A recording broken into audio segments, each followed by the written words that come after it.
Hello, everyone, and welcome back to All Access Fest Virtual. Before we get started, I just want to remind everyone of the chat and Q&A feature that you can find to the right of your screen. This is where you can introduce yourself and chat with each other, and also where we're going to be pulling some of the questions for the Q&A that we will have at the end of this panel. We'll try to get through as many of those as we can. If you have any tech questions, we ask that you please visit the support room in the lobby. With that, I would like to introduce the moderator of this panel, Melanie McLean, founder of Blurred Lines. Hello, everyone. Thank you so much for joining us today. We have a really exciting conversation. I think the big thing that a lot of people, when they're breaking to the music industry, they're always, worried about networking. How do you get that job? How do you meet the perfect engineer? How do you find a manager? Networking is a key thing. And we have some really amazing people who are really great at building community, amplifying people in many ways and throughout their career. So my name is Melanie. I'm the founder of Blurred Lines, literally a community that was built in the middle of the pandemic about bringing tastemakers together at the time on Clubhouse, and now it's beyond. And I'm so excited to introduce these amazing speakers, hear their stories, hear the great work they're doing, and hopefully can help you out a bit. So I'm going to go the way that I see virtually. So we're going to kick off with you, Mike, and everyone's going to go and introduce themselves. But we have Mike, Zan, Jeanette, and Sydney speaking. But Mike, please kick it off first. Nothing like putting me on the spot. Thank you, Melanie. We know each other, yeah. We do, but for everyone that hasn't met me yet, hi, my name's Mike Warner. My pronouns are he, him. I'm very excited to be here today. I'm excited to dive into the chat later, but the shortest possible intro I can give, I started out as a DJ, got into music production, spent many years traveling, performing, and then got into the business side of music and realized I enjoyed it so much more, helping artists. I've worked at companies including Chartmetric and Believe, and right now I've stepped out and started doing my own thing as of this year. So I'm excited to share some learnings that I've made along the way throughout this journey. Awesome. Zan, you're next on the screen for me.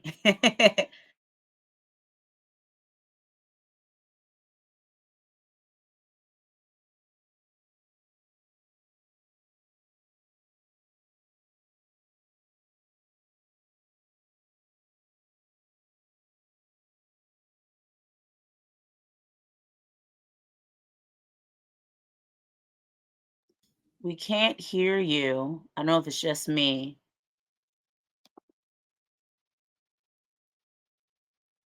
In the chat, let us know. As the streamer say, hey, chat. Okay, can you Here hear we me now? go. Oh my gosh, as if we haven't been on Zoom for the last 4 years. How embarrassing. I'm Zan. I am the co-chair of events for Queer Capita. I'm also a freelance creative consultant, right now primarily for the National Hispanic Media Coalition. I've also worked in publishing, sync, A&R, management, so I've kind of been involved in all of it, and I'm excited to talk about my journey through networking.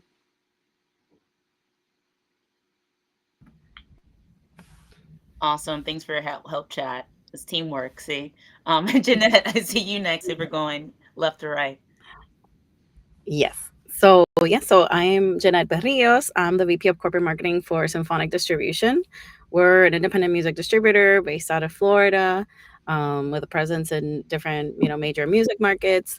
Kind of one of the, kind of like founding teams here at Symphonic. My husband founded the company, so I was, employee number 4 here. Obviously coming from, from Florida, that's particularly Tampa, Florida, which is not a major music market. So obviously, we had to really engage and really network in order to kind of get our name out there, and yeah, I'm personally really passionate about, creating opportunities, for women in the space. We launched back in 2022 a women's mentorship program that we've been really fortunate now to do for 3 years, and it's been able to kind of like amplify through now, the different networks and cities that we have a presence in. So looking forward to sharing some tips today.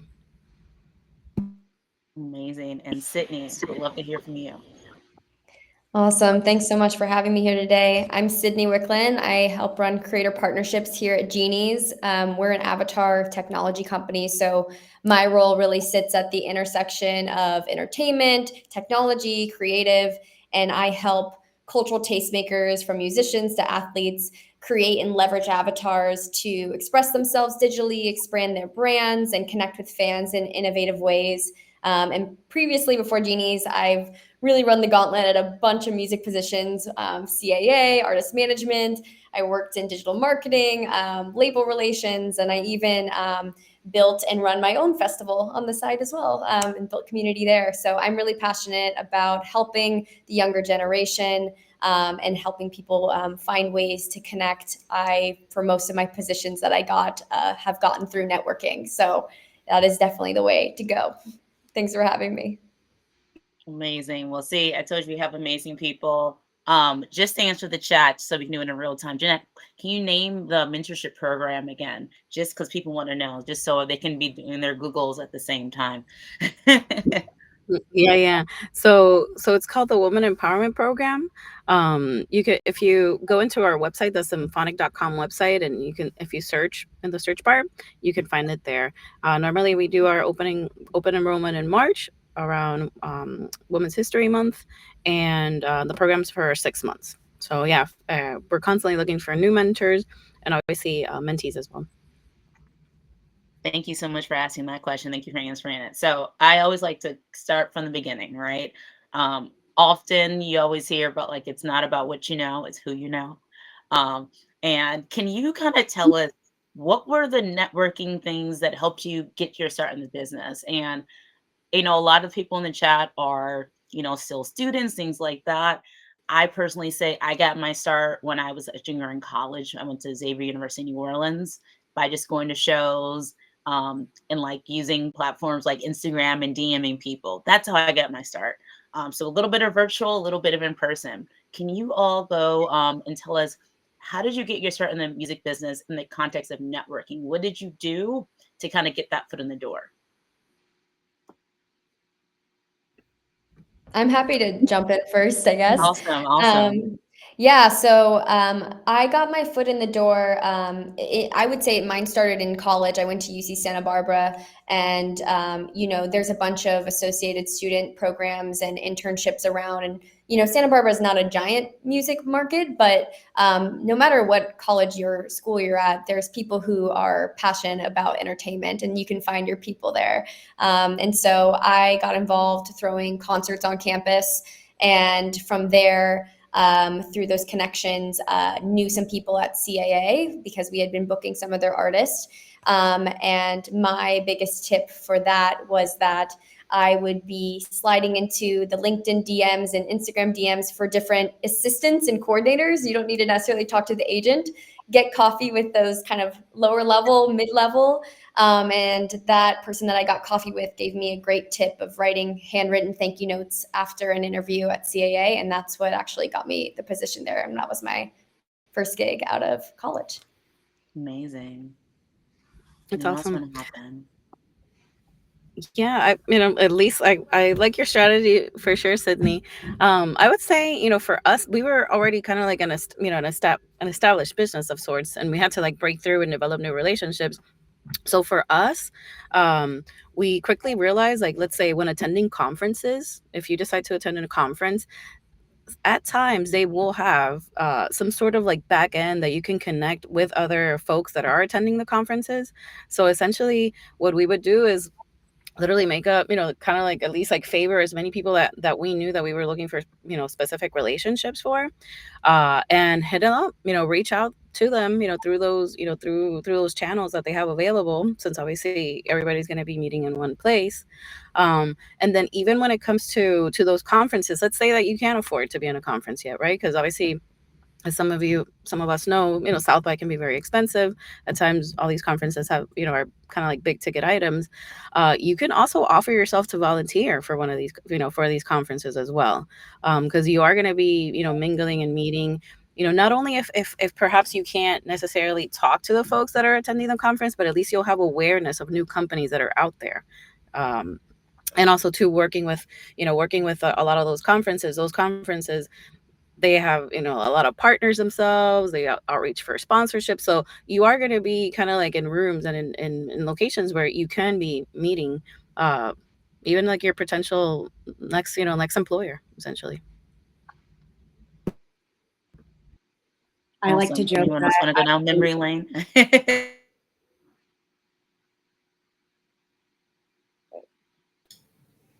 Sorry, Zan, were you going to jump in there? I didn't want to. I don't know why. I think I'm like having some tech issues, but I joke that I got started by accident. There are no accidents, though. Luck is just preparation meeting opportunity. I had a career change in my late 20s. I'd been working on film stuff, and I just did not want to do that anymore. I wanted to get into music, but I was having a hard time. I didn't know anybody. I was sending out resumes. I was not getting any phone calls back, nothing. And so at that time, I was just following anybody that I could find on Instagram, whether it was like management companies or labels or whoever. And I happened to see that there was this like music pop up one day.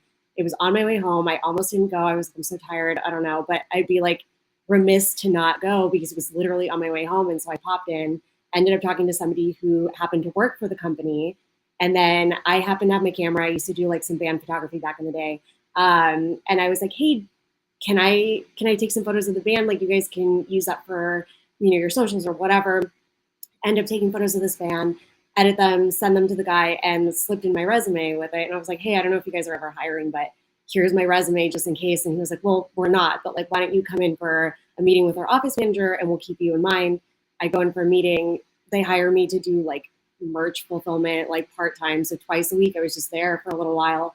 And then one day somebody left, and then I ended up taking over as a day-to-day. And then from there, like, that's where my music career started. And it's all because I showed up. That's really cool. I think for me, there's been a few different points, but I think the one that's most relevant is I moved to the US 10 years ago. In case anyone can't pick the accent, I'm originally from Australia.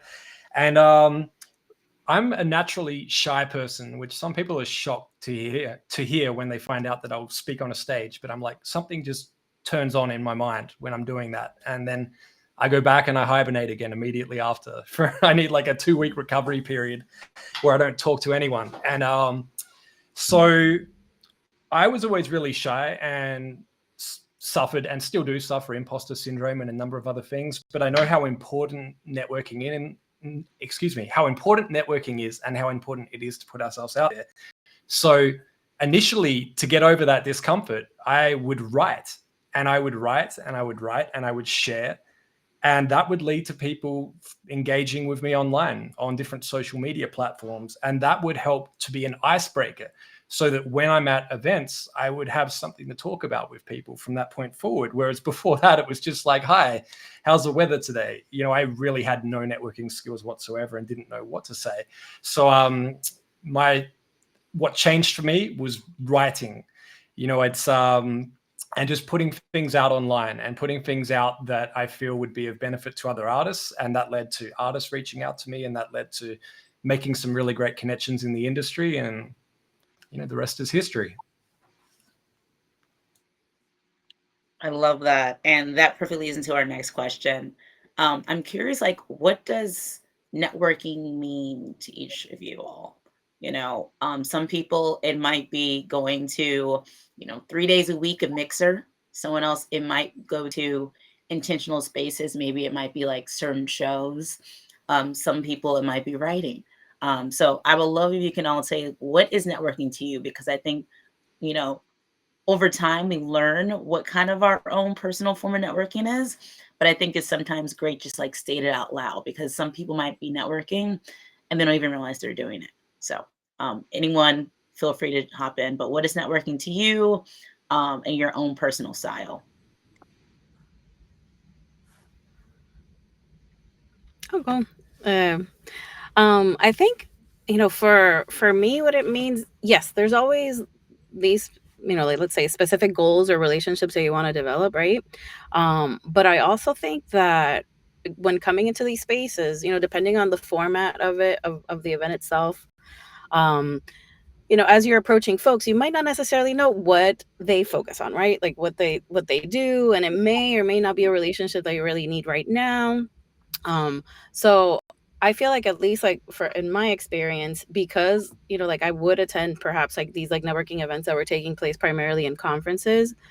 Um, it would always be about getting to know people, yes, getting their information, whatever it may be, but then also finding a creative way, however it works for you, of how to keep like how to keep having access of this person's information. Like for me, I know it was kind of like a little bit antiquated, but I used to put all of my contacts in a spreadsheet of literally, their name, what industry are they in, what city are they in, like based out of, and a little bit perhaps like just like a minor note if we spoke about something that, maybe something a little bit more personal about them, or anything that perhaps could be like a conversation starter for the future.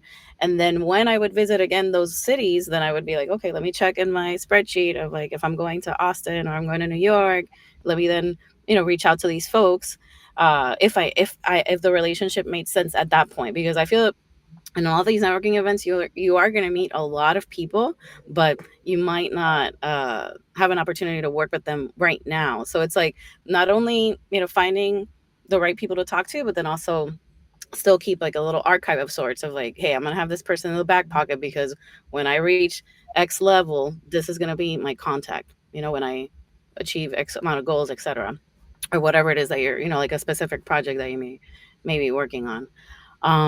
Yeah, and also, if you also have the ability to, to keep their personal information or some sort of email, or any method that you're choosing to contact this person. Also too, perhaps reach out to them every now and then. Maybe you see that, let's say your company launched a service that is relevant to them, or you remembered that, maybe in your conversation, there was something that was relevant to them and you see it in the space. Maybe that can be also like an opening line, to like maybe re-engage with them at one point, if maybe they didn't, it didn't strike too much interest initially, so it's all about, like, I think, like, yes, having an objective of who do you want to meet, but then also be open-minded with the folks that perhaps you don't need them, like you can't connect with them right now, but consider them for the future, and finding a way creatively of like organizing yourself so to see like how will you connect with them later on. Great point. I just want to emphasize, like, I think so often it's the intention of meeting people and thinking of how they can fit into your life now. And it's all just good to like build that relationship, because later on the pieces might come together. Or I always say the pieces might come together for someone else, and you can kind of be that conduit. So really great advice. I just wanted to emphasize that. Anyone else? What is networking to you? Is it going to events? Is it writing? What's your personal form of networking?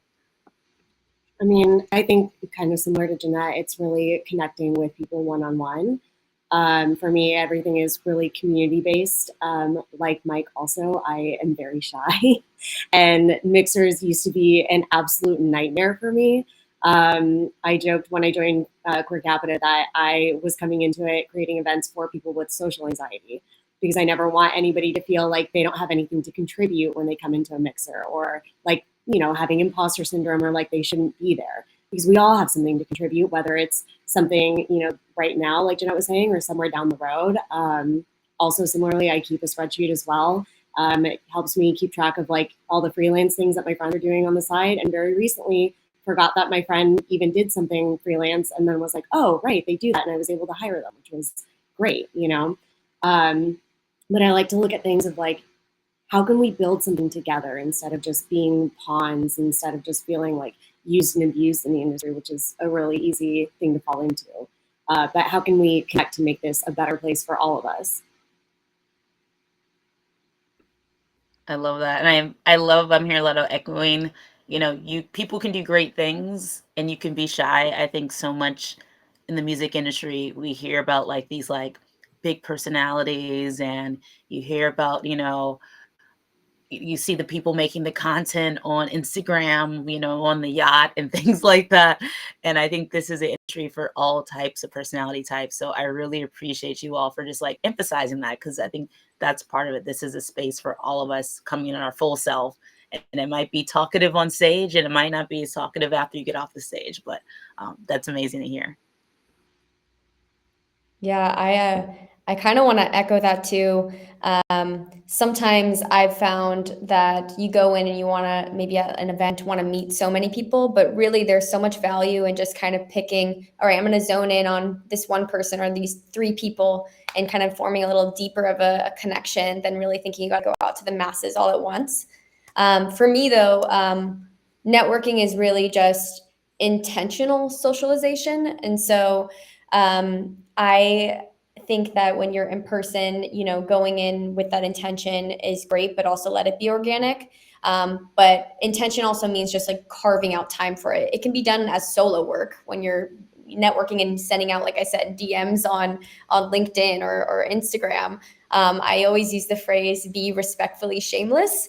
It's you know, okay, and people are, you know, are honored if you want to ask for advice or reach out to someone. And even though you might not have everyone respond, people are really busy. You know, it's totally welcomed for in most cases if it's done in a respectful way. And when if you are able to talk to someone, a lot of the times they're excited to share about their themselves. You know, if you've ever read the book by Dale Carnegie about how to win friends and influence people, it's all about being inquisitive and kind, and just curious, you know, and people love to share and connect. And so I think that that's really the best way to go about it, and really look at everyone as a possible teacher, even if, you know, to Jeanette's point, like it might not make sense right now. Who knows? Down the line, there might be something. So my technique is, yeah, always I add them to that spreadsheet too. I add them on socials, I add them on LinkedIn, and I usually try to have some sort of follow-up immediate note after meeting someone. So that way, if I do reach out again in the future, there's kind of that timeline there so they can kind of recall where we met each other. So that's kind of my tips. I love it. I just put the book in the chat. I know it's an iconic book, but just in case, you know, go to your local bookstore or, you know, wherever you get books at. One advice that I hear and I try to follow is like kind of figure out what your like super hyper niche thing is, right? That's kind of my networking style. I figure out like the things that I feel like I'm just obsessed with. You know, I spend a lot of time, I'm just really passionate about. And it gives me the confidence when I can walk up to a person that I might be following online, or I might have just heard speak at a panel or a conference for the first time. And I feel comfortable walking up to that person because if I know they focus on the niche that I know about, I feel really, really confident talk to them. I'm just curious for you all, like, what are some things as an individual you kind of had learned is like your niche, and what was that process of finding that?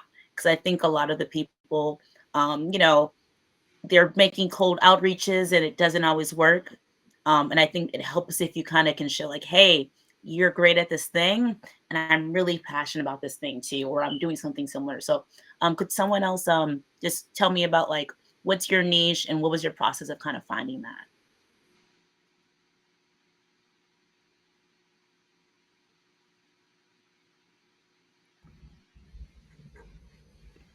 I can I go. can go. Oh, okay. Go for it, Sydney. Um, well, I kind of bopped around a bunch in the industry trying to find what excited me. And now I kind of work in tech at that intersection. And so I found that, you know, innovation and new creative ideas and things that people weren't doing before and leveraging new technologies was really exciting for me. So I definitely use that as something that I'm asking people around, like new tech that they've seen, or an interesting campaign or fan engagement strategy, and all these different things is kind of how I like to start off. And even if they're not necessarily involved, maybe stuff that they've seen or, you know, been on like the fan side for, it's always kind of like a thing I like to kickstart conversations about. And I discovered that through trial and error of, you know, just kind of paying attention to what excited me when I was like reading things or going to events. And yeah, so it was definitely a learning process. And I'll add that also when it comes to these niches, once you find it, it really kind of helps like what events you go to, right? So like, you know, I'm really passionate about, you know, the alternative music scene by Black artists from around the world, whether it's like Nigeria or Black artists who make electronic music in Uganda, right? And because of that, you know, there's like music festivals and there's blogs and things like that that I've come across that are really, really, really niche. And it's given me the confidence to like, let me go to that concert by myself, you know, or let me, you know, reach out and make a social media post and say, hey, this article, this interview is really, really amazing, and connect with that writer. So that's kind of my personal process for it. So it can be online, it can be in person, but I definitely kind of encourage that process when it comes to getting the confidence to reach out to people and networking. Yeah, I think I was going to mention that for us, being, you know, Latino owned company, and then kind of, you know, as we kind of move along in this space, we start realizing that we kind of are one of the few Latino owned companies, you know, in the space, you know, so I think that, and, you know, it was just kind of like a time and place also that, you know, like all this, you know, Spanish music begins really popular because of Bad Bunny. You know, we started to have a presence in Latin America. So I knew that as a company and us as individuals, we were carving kind of like a niche in that space. With that presence that we had in Latin America, and us, you know, having, you know, Latino roots as well. So I think that also helped us in sometimes like approaching other people that we knew were also kind of like in that space as well, when we were in spaces that perhaps we didn't see very similar faces as us. So I think that to us was like an approach that has helped us, you know, just kind of like, if you feel that maybe you are in a space that's kind of underrepresented, maybe also finding those folks as well. And kind of, you know, it creates really a bonding experience, you know. And I do even remember reaching out to there was like a specific label that had released like all this music when I was growing up, you know, that I loved. And I found the owner of the label in the South by intranet thing that they had. And I reached out to him. I was like, hey, I've always loved this music, you know, very respectfully, to see if like he had some time. Their label was bigger than us as a distributor. I knew that there's nothing that really we could do for them, but I just respected the fact that they were a Latina owned label and had all this huge success. And then it ended up being that he is from the same town that I was from, in Puerto Rico. So now this man became kind of like mentor. We've worked a lot, you know, like now numerous times, and in a conference that he hosts, the Latin Alternative Music Conference. So yeah, I think it was like, that was an example of how I directed into that niche. It ended up having like a kind of like even a deeper connection because we had all these things in common, and now we collaborate all the time. So, and he's brought a lot of clients to us as well. It's an awesome story. Time is going fast, so I'm gonna definitely, if you want to wrap up some things from the previous questions in it, but I want to address two things before we go into questions. The first thing is, you know, Mike, you're in San Diego. People live across, like, you know, the country. There might be people tuning in from around the world. What advice? You know, it's more than New York, LA, Miami, Atlanta, right? You know, globally, you know, all these other places. It's more than these major hubs. You don't have to, you know, travel to these cities every other week and be a jet setter. I'm curious, Mike, or anyone else want to chime in. What's your advice in networking when you're not based in like one of the, you know, cliche music industry cities? Like, you know, everyone in this panel has a huge impact. How do you personally make that huge impact without having to like live, you know, in New York and pay $5,000 billion a month for rent? I'm happy to jump straight in on that one if that's okay with everyone. Yeah, you know, it's funny living in San Diego. It's beautiful. I love it here. But a lot of people say, how can you know, work with people who are in LA and Nashville, New York? And I say, because we have opportunities like this to connect now. I mean, the pandemic, I don't like using the word forced, but we had no choice. It was, we got to be on camera or we're going to be using our voice and speaking. That's how we're going to be communicating and meeting each other and networking for the next 2 to 3 years or more. And, you know, what I found that really helped me was I've now expanded beyond just knowing a lot of people in LA, knowing a lot of people where I may travel for a conference, and knowing people around the world that I still haven't met in person, but I know more about them than someone that lives here in San Diego. And that is when there's an event like this online, taking some notes, having a follow-up and sending that person a message on LinkedIn or sending them an email or following up with them later. And just to throw this out there as well, one really cool thing that I'm not saying do this for me, but one really cool thing that I've seen is if someone is speaking, grabbing a photo of them speaking or grabbing a short clip and sharing it with that person. Like there's so many times where someone can be on a stage and it's an incredible experience for them. They get so swept up that they don't even capture a photo. They don't even capture that moment. So you sharing that with them is a gift that 2 months later, 6 months later, 2 years later, they might finally see that message from you and they go, wow, this person took the time to like be present, capture something and share it with me. Let me look back at what they said. Like there's definitely been stories of interactions where someone reached out and sometimes years later they get a response. And so that outreach is incredibly important. We talk about thinking about the fact that there's a human on the other side. It's exactly that. Making sure that you know that what you say today may not reach that person today. It could reach them in the future. And I'll just add one last thing because I feel like it's kind of long-winded here, but I always put something relevant. If I meet someone in person, I'll send them a follow-up message or an email, but I'll include something relevant to that conversation. Like if we shared a personal joke or we were at a particular coffee shop during a conference, something that just sort of help remind them. Because one thing I've noticed is you could speak with someone for an hour and they won't remember everything you said.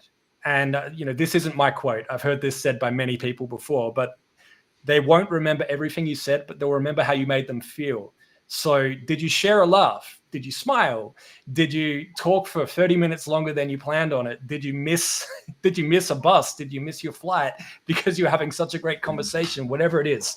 So, that is really important. And that's one of the things that I wish I learned many years ago when it came to networking, in addition to body language and so many other things that, I'm sure we can get to. But yeah, just wanted to share that. I really love the photo tip. Back in the day, I used to live tweet panels. So I would be show up to physical panels, be in the audience, and live tweet, do a thread of quotes and after people. And that I used to do that for a bunch of things. And eventually, that led to me even speaking at some of those events. So taking photos, live tweeting things, sharing them maybe on Instagram stories, a really great clip that might have been shared. Really, really great idea. So yeah, love that. Now we have 13 minutes.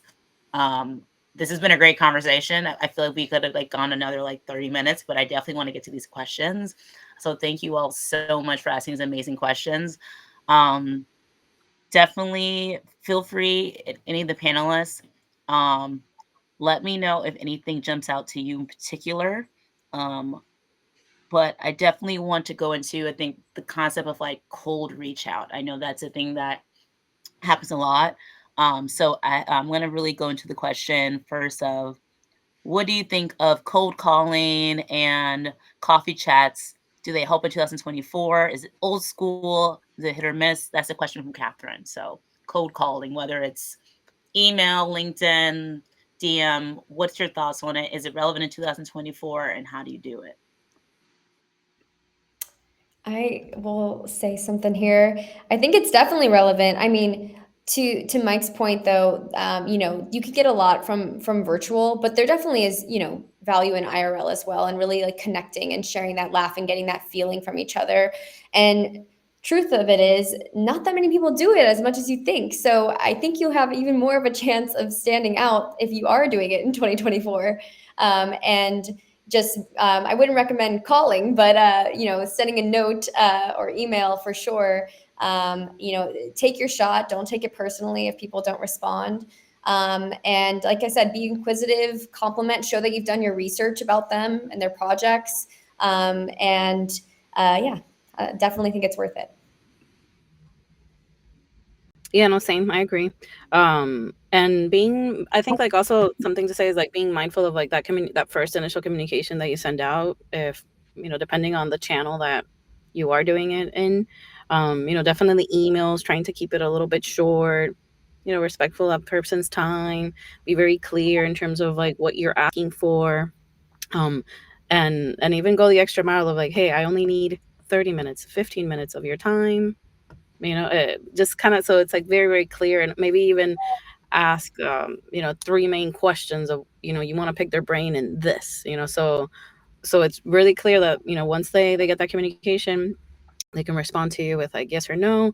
And yeah, not to get offended if they, if they do say no, but you really don't lose anything at all. You lose more by doing nothing, because you might get somebody that actually gets back to you. So yeah, go for it.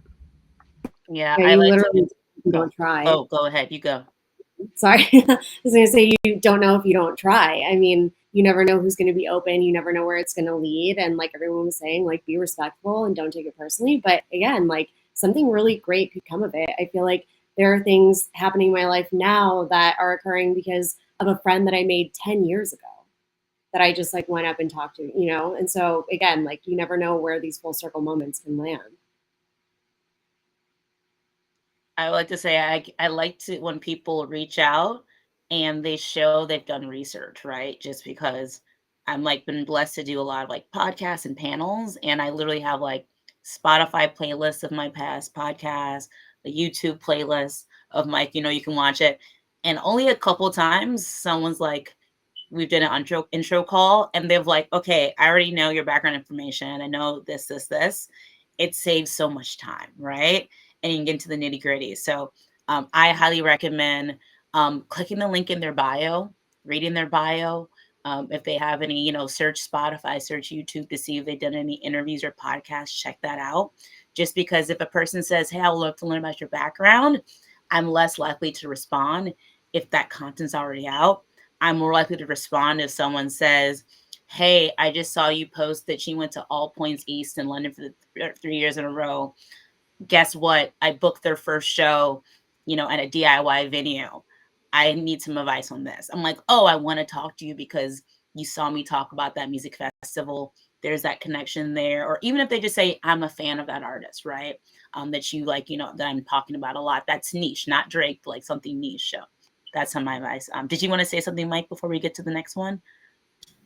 I was nodding a lot in agreement there, but yeah, I would just say that I feel like we're on the same page. The shorter the outreach and more direct, including proving that they've done their research, I feel the more likely and the quicker they'll get a response. So, to your point, Melanie, like someone could tell you in a few sentences enough that it's clear they've done their research, and then they could ask what they want to ask. And you're probably more likely to just respond there and then write back and go, yeah, we can get on a call. What questions do you have? And you get into that back and forth and it gets lost.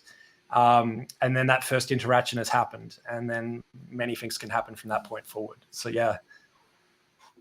Yeah, that's great. There was a question I really liked about, let's see, I want to make sure I get it, about budget. Yeah, do you have any advice on how to fund an event with a small budget? So, we have representatives of Queer Capita and other things. Like, what is it like to fund? I know we talk a lot about us participating, but what advice do you have about funding it when the budget might not be large? I work for a number of nonprofits, so it's not just Queer Capita. National Hispanic Media Coalition is a nonprofit. I also volunteer for Way Out, which supports queer organizations throughout the U.S. And as nonprofits, we don't have a lot of money. And so it's, again, like leveraging those networks, reaching out to people. It is a lot of cold calling, seeing if you can get sponsorships. I leverage a lot of my personal relationships, obviously, seeing if they have companies that have budgets allocated to charities, or if it's like a food company or a bev company, if they have product to donate. But really, it's a lot of cold calling and telling myself, like, you just got to do it. As much as I don't want to cold call anybody, you have to. And that's been the biggest success that we found. Great advice. Yeah. Someone has to do it. Yeah. So we've hosted, which I should have mentioned this as well earlier, but we do tend to also host networking events in the different cities that we have presence in. And yeah, we tend to be pretty resourceful when it comes to those things. So we will, let's say, first of all, find like spaces. Let's say, we will go to a hotel lobby, like, do the networking event in a hotel lobby on a Tuesday or a Wednesday. Those are like really slow nights for those folks. Not everybody's hanging out in hotel lobbies. So it kind of works for them, that we're bringing them people in a slow night, particularly depending on the for our events, we're trying to reach out to different, let's say, subgroups, so it's networking events, so I want to have photographers, videographers, maybe content creators, marketers. So I partner up with, or other communities that have those types of groups, right? So we partnered up with the American Marketing Association. We partnered up with like a couple of art galleries, also like record like content, like video studios, that have like photography and video studios. So essentially, we're not exchanging any sort of money. They're helping us promote the event, so obviously we're tapping into their different audiences. So it's, for us, it's that, and it's been, being very resourceful, with obviously, getting creative with it, but partnering up with other folks that need the platform as well to amplify their brand without no exchange, of funds. Awesome. And I definitely want to hear from Sydney from this one. Really cool question. It's more about partnerships. Can you share an example of a creative partnership that surprised you with its success and what made it stand out? So that's from the chat. It's in the title. I had to go to you. You know what I mean? It was Yeah, made for you. come to me. I'm trying to think of that surprised me. So at least in my current position, Genies does work with a lot of, big cultural tastemakers. And so one of the most fun partnership that I would say that we did was bringing Paris Hilton's avatar into this platform called Decentraland for their first ever metaverse festival. And so I think the thing that surprised me was just the amount of buzz and user-generated content that came from that campaign, being the first ever metaverse festival that existed.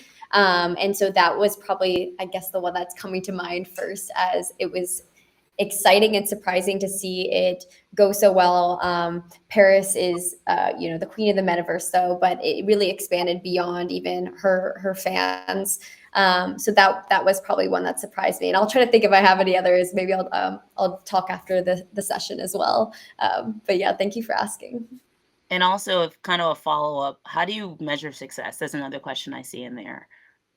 That's a great question. And it's really up to how does the creator's team measure success? And each creator team and label are very different in what they care about. Maybe they care about driving consumption, so streams on DSP platforms. Maybe they care about, like I said, user-generated content, UGC. Maybe they just care about earning money. Maybe, if it's a something where they're selling physical product or digital assets. And so there can be kind of a bunch of different things. It could even be just, views and engagement and virality. So it kind of just depends on them. And I think one of the core things that I do as like a creator partnerships manager is jumping on calls, really understanding the timeline and roadmap for the team, but also diving into, those key things that they care about, markets they want to break into, platforms they want to grow on, and then kind of catering campaigns and ideas around that. Awesome. Well, we're just under 2 minutes. Time flew. This seems like the most obvious question. As we wrap up, what is the best way for someone to network with you all? So if someone's, heard, you said they were touched by you, they want to hear more about your story, what's the best way? For me, I'm Melanie. I'm really active on Twitter. You'll see me post random things, but also more on the professional side. You'll see me on LinkedIn. And then I'm really active in like Web3. So you'll see me on platforms like Farcaster and Orb and things like that too. So like if you want to talk about alternative music and like, my day job's in music programming at a DSP. So like get there, but also you want to see Web3, you'll find me in Farcaster. For everyone else, what's the best place to network with you and stay in touch? I shared my email on the stage here. Email is my preferred method of contact. It might take a little bit to get back to you, but it's not gonna get lost in there. Yeah, I'd say LinkedIn. Just to the point that was raised earlier, that way when I'm traveling, I can see who is in what city and send them a message and say, hey, if you want to meet up, let's meet up. So LinkedIn for me. I'd say email or LinkedIn. I don't post a ton on LinkedIn, but I am on there like reading my messages, so feel free. Yeah, I am on LinkedIn as well, so feel free to hit me there. Slide into my Instagram DMs, just at Sydney Micklin, or you can shoot me an email as well. It's just sydney@genies.com. Awesome. Well, thank you so much, everyone. This was amazing. Everyone give yourself a hand clap in the chat too. Give yourself a hand clap. This was incredible. Thank you so much. And we have a lot of more great things happening today.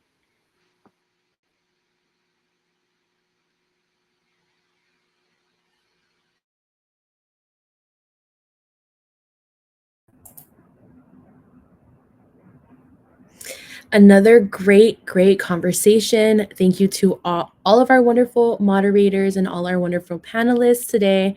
This was our last workshop. Right now, you can meet the others in the after party space by clicking rooms and finding the name of our stage. You can also explore the exhibitor booths or the speed networking room. Don't forget to join us at 1:15, so in 15 minutes, for our artist fireside chat with Chelsea Cutler. Thank you, everyone.